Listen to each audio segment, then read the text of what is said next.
მოუნელებელი რაც არის ის არის ტრაუმური, თორე თუ უკვე გადამუშავებული და მონელებულია, ეს არის წარსული გამოცდილება, რომელიც ხშირად სხვა შორის შეიძლება ზრდიდეს კიდეც ადამიანს, იმიტომ რომ რაც არ კლავს გვაძლიერებს. ქართული გამონათქვამები ძალიან დიდი ფსიქოლოგიური სიბრძნის მატარებელია. მაგრამ ხანდახან არ გვსიამოვნებს მე პირადად, როდესაც ვეხები ბავშვობის ტრავმებს. ყველას გვაქვს რაღაც ტრავმა, ხო, გადატანელი ალბათ ბავშვობაში. მე ვფიქრობ, იმიტომ რომ გეშტალტისტი ვარ, რომ სულაც არ გჭირდება სპეციალურად ამასთან შეხება.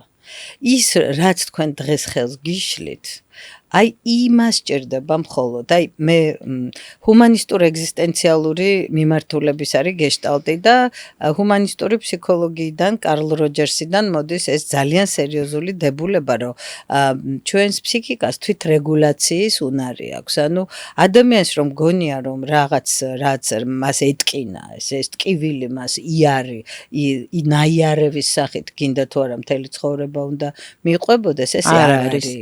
რიგ შემთხვევებში და ხშირ შემთხვევებში თვითონ ფსიქიკა როგორც ძალიან დიდი პოტენციალის მქონე, ჩვენ ბევრად მეტი შეგვიძლია ვიდრე ამაზე წარმოდგენა გვაქვს.